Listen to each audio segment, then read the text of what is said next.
దేవుని నామంలో అందరికీ శుభములు. ప్రైజ్ లార్డ్ అండి. ఈరోజు ఆదివారం కాబట్టి ప్రతి ఒక్కరూ దేవుని సన్నిధిలో వెళ్ళి దేవుని వాక్యం విని ఇంటికి వచ్చి తమ పనిపాటలో మునిగిపోయి యథావిధంగా పాటించేవారు కొందరు ఉంటారు, పాటించిన వారు చాలామంది ఉన్నారు. అయితే ఈరోజు నేను చెప్పదలుచుకున్న విషయం ఏంటంటే, కొందరు అలా పాటించుకోవడానికి మెయిన్ కారణం ఏంటంటే, పాస్టర్లు అయినా బోధించే వాళ్ళైనా ఉండొచ్చు, లేదా వాళ్ళ మనస్సాక్షి సరిగా ఉండకపోవచ్చు. మెయిన్ వాళ్ళ మనస్సాక్షి అలా చేంజ్ అవ్వడానికి కారణం ఏంటంటే, దేవుని గురించి జ్ఞానము సరిగా చెప్పకపోవడమే. ఎందుకంటే ఇప్పుడు ఒక విషయం చెప్తాను. ఇప్పుడు దేవుడు ఈ భూమి మీద రావడానికి కారణం ఏంటండి? పాపం గురించే కదా. ఈ పాపం గురించి బోధించని వారు చాలామంది ఉన్నారు. అద్భుతాల గురించి చెప్పేవాళ్ళు, ఇలా చేస్తే దేవుడు మిమ్మల్ని దీవిస్తాడు, ఈ అద్భుత క్రియలు జరుగుతాయని చెప్పే పాస్టర్లు చాలామంది ఉన్నారు.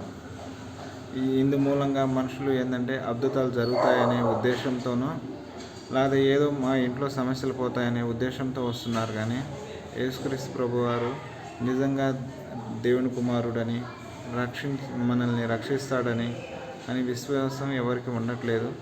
ఇది నా యొక్క ఆలోచన కాదండి, చాలామంది చెప్పిన మాటే చెప్తున్నాను. ఇప్పుడు క్రైస్తవులు అంటే ఎలా చూస్తున్నారు, ఈ సమాజంలో ఎలా ఉంటుందో చూస్తున్నారు కదా. నిజంగా ఈ ప్రపంచాన్ని మార్చే శక్తి ఒక క్రైస్తవులకు ఉందని ఆ విషయం అందరికీ తెలుసు కదా. మరి ఎందుకు ఇలా అవుతున్నాము అంటే, దేవుని రాకడ దగ్గర ఉన్నప్పుడు ఇవన్నీ సూచనలు జరుగుతాయి కాబట్టి ఇలా జరుగుతున్నాయని మళ్ళీ క్రైస్తవులే మాట్లాడతారు. కానీ దేవుడు ఏమైనా చేయగల సమర్థుడని ప్రతి ఒక్కరు నమ్ముతారు కదా. దేవుని రాకడ ఎప్పుడు ఉందని, ఈ రేపు వచ్చే సంవత్సరం ఉందని చెప్పలేదు కదా. అంటే రాకడికి సూచనలు ఇలాంటి యుద్ధాలు, ఇలాంటి అలజడులు ఇప్పుడే కదండి, దాదాపు ఒక 10 years 20 years బ్యాక్ నుంచే జరుగుతున్నాయి. మన స్వాతంత్రం రాకముందు నుంచి కూడా జరుగుతూనే ఉన్నాయి. ఇలాంటి అల్లర్లు, గొడవలు, యుద్ధాలు అన్నీ ఎప్పటి నుంచో జరుగుతున్నాయి.